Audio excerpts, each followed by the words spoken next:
떡 조각을 초에 찍으라 하므로 룻이 곡식 빼는 자 곁에 앉으니 그가 볶은 곡식을 주매 룻이 배불리 먹고 남았더라. 룻이 이삭을 주우러 일어날 때 보아스가 자기 소년들에게 명령하여 이르되 그에게 곡식단 사이에서 줍게 하고 책망하지 말며 또 그를 위하여 곡식 다발에서 조금씩 뽑아 버려서 그에게 줍게 하고 꾸짖지 말라 하니라.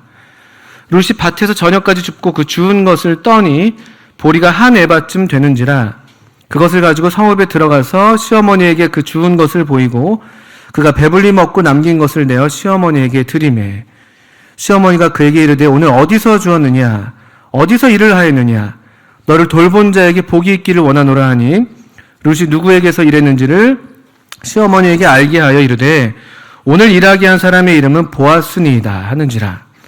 나오미가 자기 며느리에게 이르되 그가 여호와로부터 복받기를 원하노라. 그가 살아있는 자와 죽은 자에게 은혜 베풀기를 그치지 아니하로다 하고 나오미가 또 그에게 이르되 그 사람은 우리와 가까우니 우리 기업을 물을 자 중에 하나이니라 하니라. 모압 여인 룻이 이르되 그가 또 내게 이르기를 내 추수를 다 마치기까지 너는 내 소년들에게 가까이 있으라 하더이다 하니 나오미가 며느리 룻에게 이르되 내 딸아 너는 그의 소녀들과 함께 나가고 다른 밭에서 사람을 만나지 아니하는 것이 좋으니라 하는지라.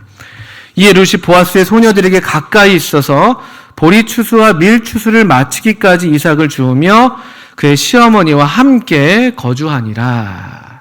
이렇게 2장 23절까지 읽었습니다. 그리고 3장에서는 이제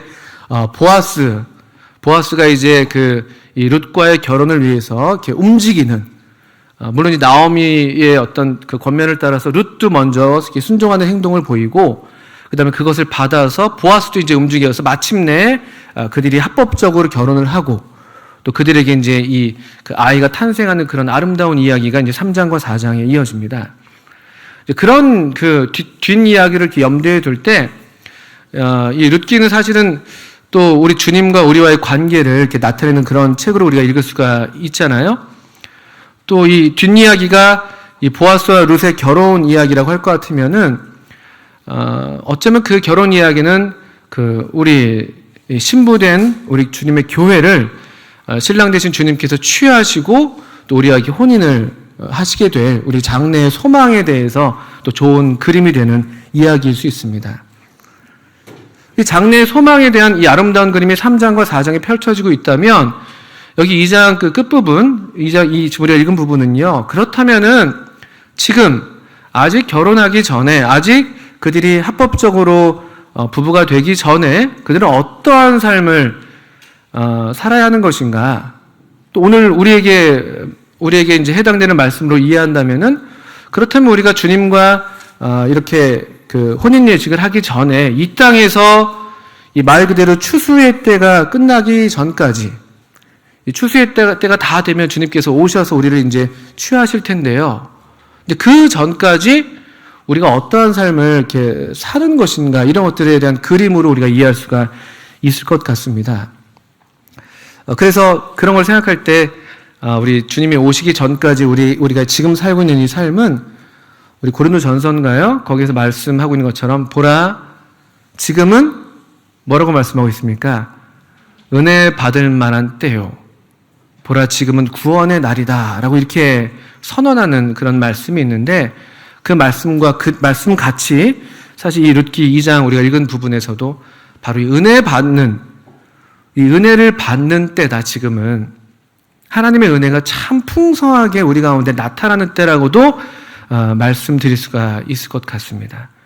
이와 유사하게 디도서 같은 말씀에서는 사도 바울께서 우리 주님께서 우리를 이렇게 데리러 오시기 전에 하나님의 은혜가 모든 사람에게 나타나서 우리를 양육하신다라는 말씀도 하셨는데요. 이 하나님의 은혜로 우리를 양육하시는 그런 시간에 우리가 살고 있다고 할 수가 있겠습니다. 그런 면에서 이 룻기의 이 이야기를 보시면 얼마나 이 보아스를 통해서 룻이 이 은혜를 누리고 있는지, 그 아름다운 그 이야기를 통해서 오늘 우리가 누리고 있는 하나님의 은혜를 상기해 볼 수가 있을 것 같습니다. 먼저 2장 우리가 읽었던 14절 잠깐 보시면, 식사할 때 보아스가 룻에게 말합니다.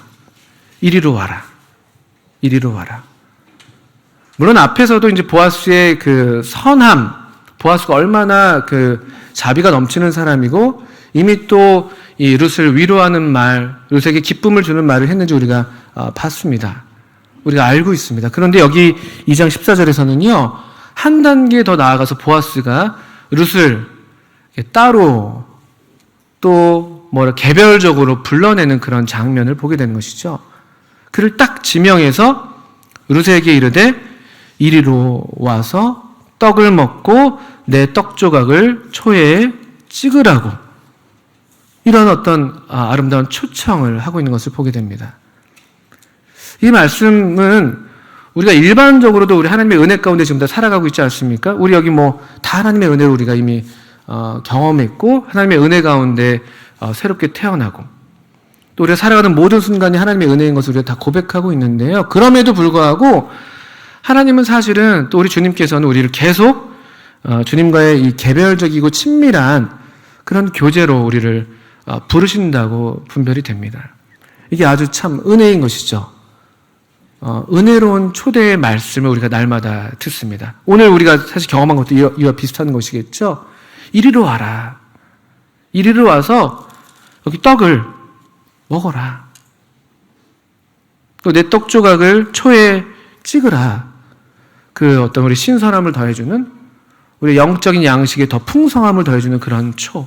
그리고 은혜의 맛을, 은혜를 더 누리기를 원하시는 하나님의 이 초대를 우리가 보게 되는 것이죠. 이 함께 식사를 하는, 함께 식탁에 둘러앉는 것은 여러 번 우리가 함께 배워왔습니다만 이건 특별한 그 관계가 아니고서는 쉽지가 않습니다. 오늘 이 시간 끝나고 여러분들 식사하러 또 이렇게 어디서든 식사를 하실 텐데요. 그때 여러분들 아무나 붙들고 식사하자고는 하지 않으실 겁니다. 보통 그래도 조금 더 이렇게 좀 친밀한 관계 가운데 있는 그런 사람들과 또는 좀 더 친밀하게 사귀고 싶은 사람에게라든가 그렇게 우리가 식사를 같이 초대하고 청하고 함께 하잖아요. 이런 이 친밀한 초대가 우리에게 항상 지금 열려있는 때입니다. 문제는 이것이죠. 우리가 개인적인 주님과의 식탁으로 잘 나아가지 않습니다. 항상 주님은 거기 계셔서 항상 우리를 부르시는데, 항상 우리를 사귀기를 원하시는데 우리가 언젠가부터 너무 저 자신만 봐도 그런데 너무 분주하고 그러다 보니까 대충 때우는, 대충 그냥 그냥 바쁘게 다니다가 유튜브를 통해서 뭘 좀 듣고, 그게 나쁜 건 아닌데요. 또 오디오로 좀 듣고 말고, 또 전철에서 그냥 잠깐 또 보고 말고, 이 정도에서 우리가 이렇게 만족하는, 그냥 대충 정말 말 그대로 인스턴트 식품으로 대충 허기만 면하는 정도로 그냥 연명하는 수준으로 우리가 살아가고 있을지도 모릅니다. 그게 우리에게 문제인 것이죠.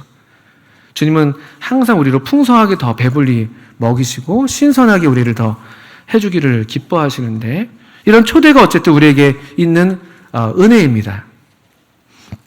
또 보시면 2장 14절에 보시면 볶은 곡식을 이제 룻에게 주었습니다. 보아스가 직접 줬든지 아니면 보아스와 함께 있었던 여기 곡식 베는 자들이 주었든지 가네요.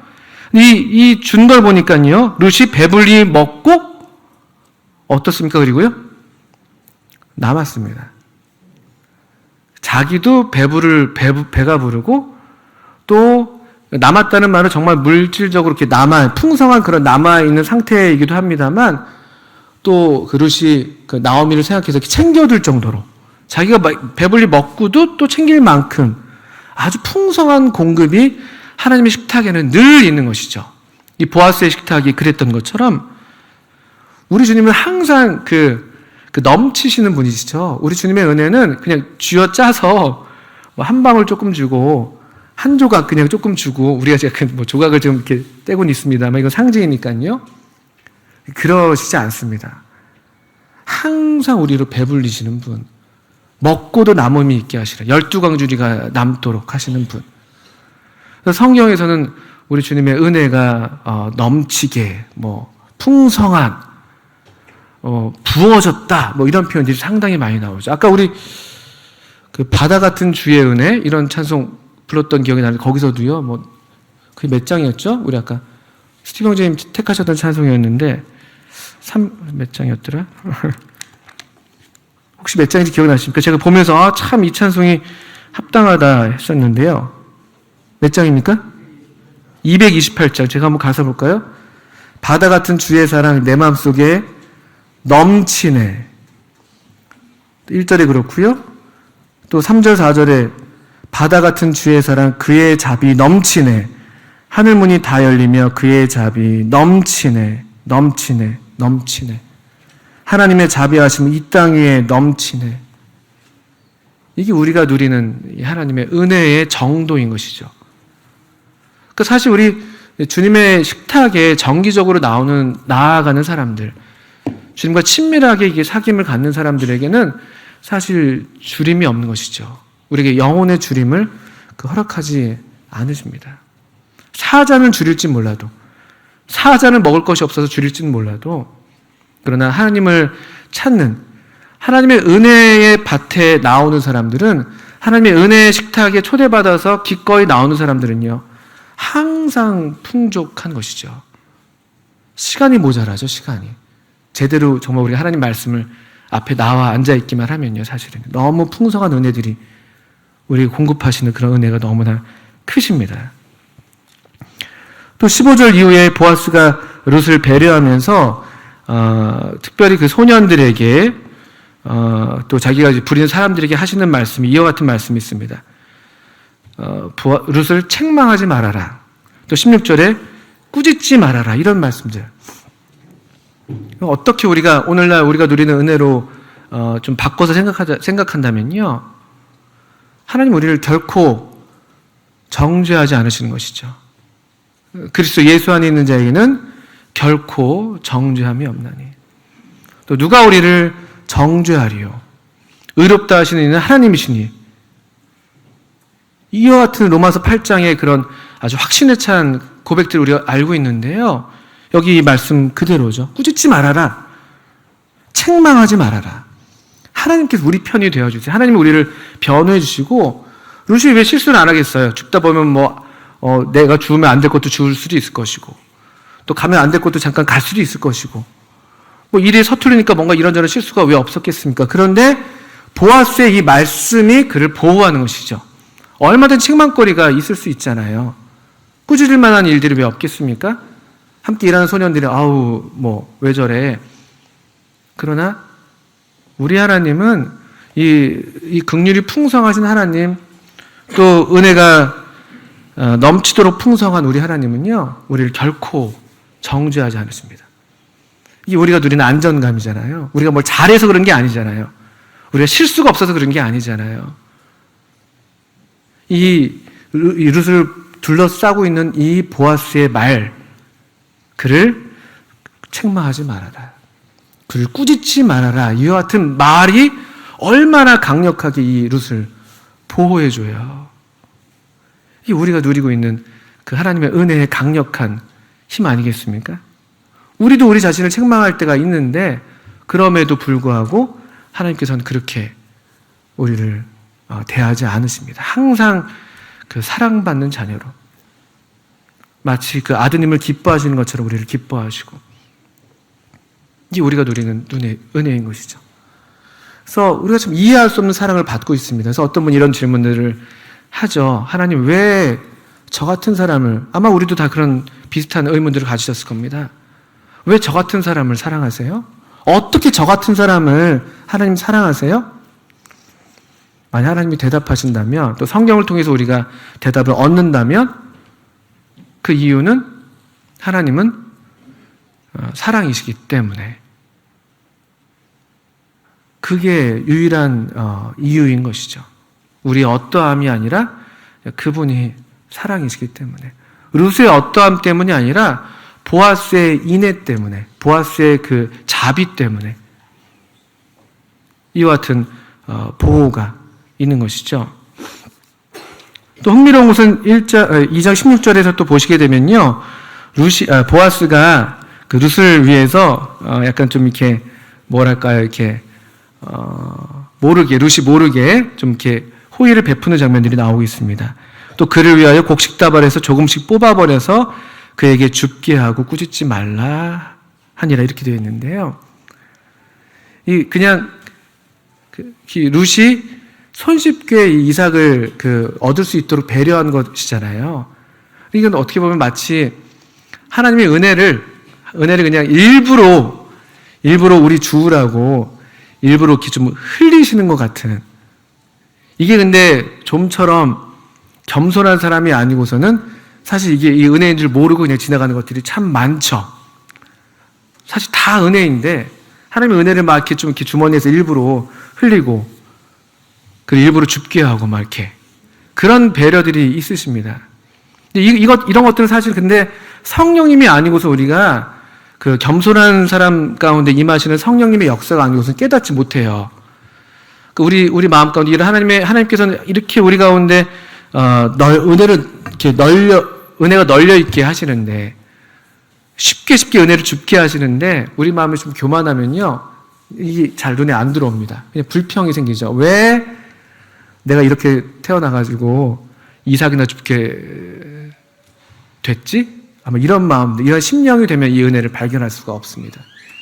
그래서 고린도전서 2장인가요? 거기에서는 하나님께서 우리에게 은혜로 주신 것을 성령님께서 알게 하신다는 말씀이 있습니다. 하나님께서 우리에게 은혜로 주신 것들이 있어요. 자기를 사랑하는 자들을 위해서 예비해 놓으신 풍성한 것들이 있어요.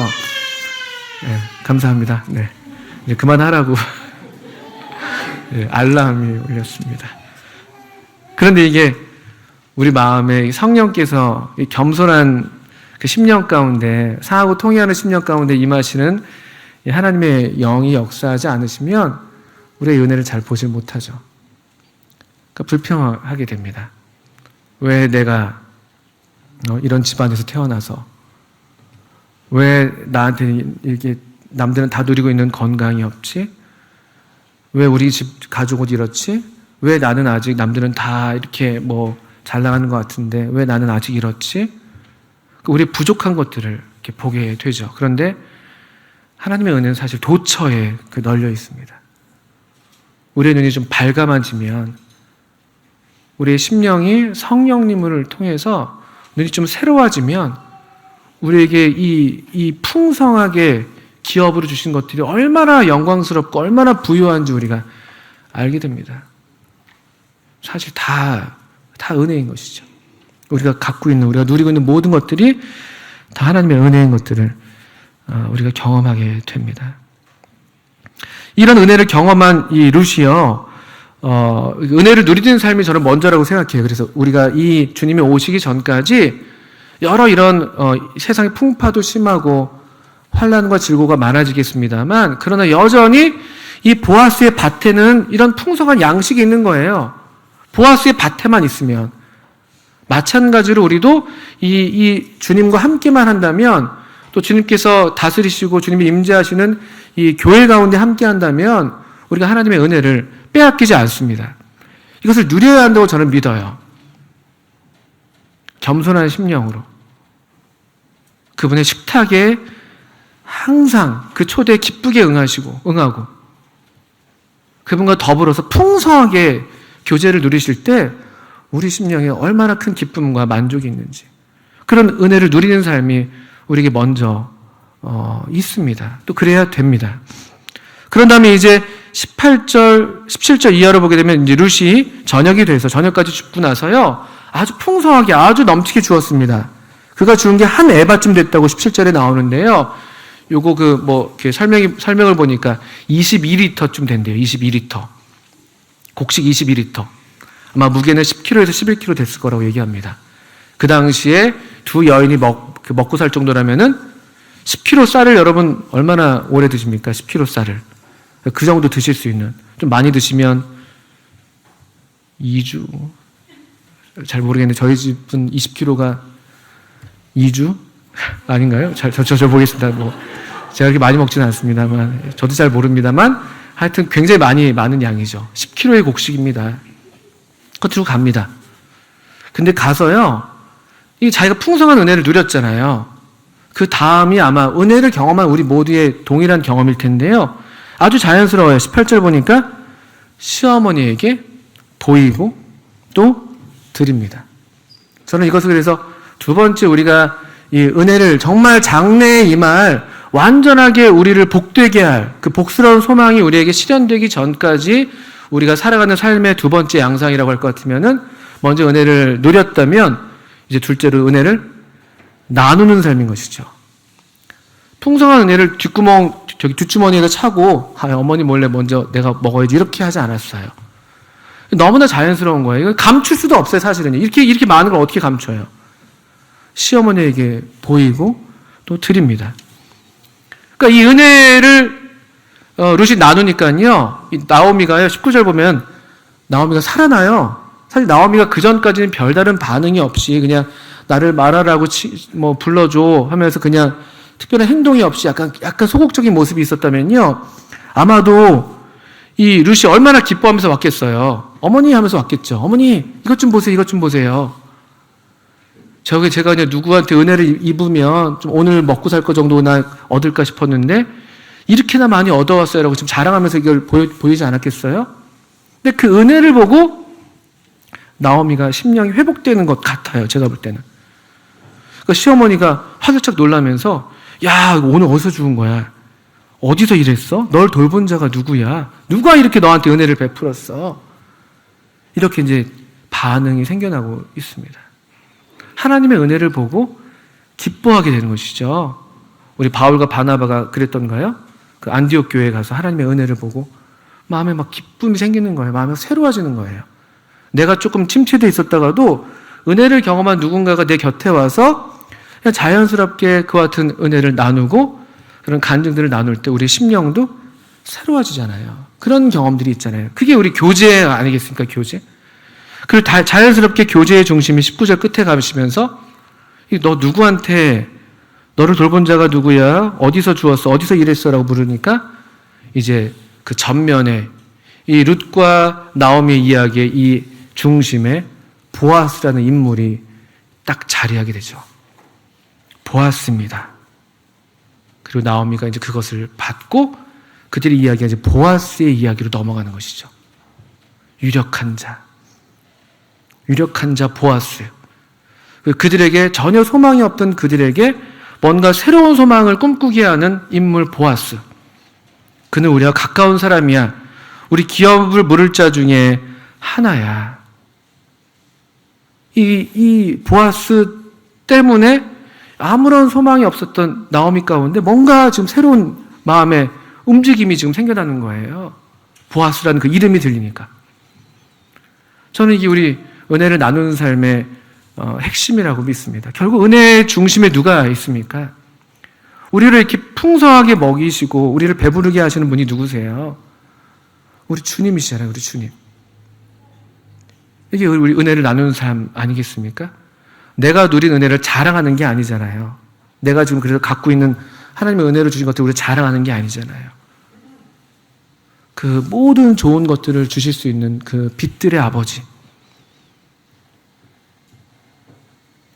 가장 선하시고 긍휼히 여기시는 그 우리 주님, 그 주님이 이들 교제의 중심이 되고 그 은혜를 나누는 일에 한가운데 자리하게 됩니다. 그리고 이 보아스가 룻에게 했던 말을 다시 상기하는데요. 21절에 보니까 모압 여인 룻이 이르되 그가 내게 또 이르기를 내 추수를 다 마치기까지, 마치 우리 주님이 다시 오시기까지라고 그렇게 우리가 받을 수 있을 것 같아요. 그때까지 너는 내 소년들에게 가까이 있으라. 이런 말을 전해줘요. 룻이 보아스에게 들었던 말.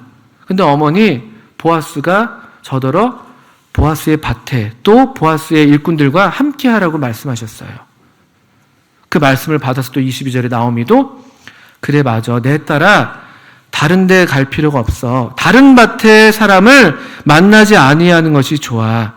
이렇게 맞장구를 쳐주고 이에 룻이 23절에 보아스의 소녀들에게 가까이 있어서 보리추수와 밀추수를 마치기까지 이삭을 주우며 그의 시어머니와 함께 거주했습니다. 여기 특별히 21절 이후에 보시게 되면 이 누구와 함께 할 거냐라는 그런 생각들을 우리가 하게 되는 것이죠. 주님이 다시 오시기 전까지 주님도 우리에게 똑같은 동일한 말씀들을 하시는 것 같아요. 주님을 깨끗한 마음으로 부르는 자들과 함께 달리 말하면 이 하나님께서 친히 돌아보시는, 하나님께서 일하시는 하나님의 밭, 풍성한 은혜가 여기 거하기만 하면 이 나무에, 이 포도나무에 붙어 있기만 하면 우리가 누릴 수 있는 그런 풍성한 은혜와 기쁨과 사랑이 있는 이 밭을 떠나지 않으면 됩니다. 그 밭을 떠나지 말라고 보아스가 이야기한 것처럼 주님도 우리에게 계속 함께 교회로 모이라고, 사랑과 선행을 격려하라고, 서로 돌아보라고. 이 사랑과 선행을 격려하는 이 모임, 다른 데 기웃기웃할 필요가 없습니다. 여기 이미 풍성한 하나님의 은혜가 널려 있어요. 우리가 겸손한 눈으로 이렇게 우리에게 주신 이 은혜의 나달들을 보실 수만 있다면, 여기 다 하나님의 은혜, 흘려주신 하나님의 은혜들 아니세요? 이 나달들, 그죠? 여기 얼마나 우리를 배부르게 하는 그런 양식들이에요. 보기만 해도 배부르시잖아요. 우리 손주들 보시면 그런 마음이 드는 것처럼. 여기 하나님의 은혜가 널려 있습니다. 하나님의 은혜는 부족하지 않습니다. 우리가 그의 충만한 데서 받으니 은혜 위에 은혜다. 여기 룻 기자 짧은 시간에 다 말씀을 드릴 수 없습니다. 이 풍성한 은혜인데 시간은 풍성하지가 않습니다. 그렇지만 우리 성도님들 이 말씀에 한 말씀이라도 성도님들 마음 가운데 들려온 말씀이 있으시다면 다시 주님의 은혜의 상으로 개인적인 식탁으로 나아가십시오. 또 우리가 누린 그 은혜를 가지고 또 은혜를 나눠주십시오. 그리고 우리가 배웠던, 우리가 경험했던, 우리가 누렸던 이 우리 주님의 어떠함을 또 나눠주십시오. 그리고 우리 함께 우리가 모여서 그 같은 은혜들을 서로 나눌 때 우리 중에 핍절한 자가 없는, 먹을 것이 없어서 길에서 기진하지 않는, 이렇게 험한 풍파 가운데 있지만 우리가 살아갈 수 있는 그런 양식을 우리 모두가 누릴 수 있게 되기를 바랍니다. 그렇다면 우리의 교회가 참된 베들레헴 떡집, 여기 떡이 있는, 생명의 떡이 항상 있는 그 같은 우리들의 모임이 되기를 바랍니다. 우리 함께 기도하겠습니다.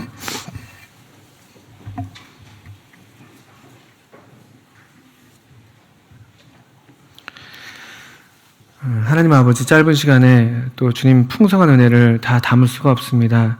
또 그러나 주님, 우리 성령께서 우리 마음에 하나님의 사랑을 참 부어주시고, 또 참 우리 주의 은혜가 그리스도 예수 안에 있는 믿음과 사랑과 함께 넘치도록 풍성하였다고 또 우리도 고백할 수 있는 이런 신령한 또 성령님의 역사를 누리게 하시는 것을 의지해서 또 감사를 드립니다.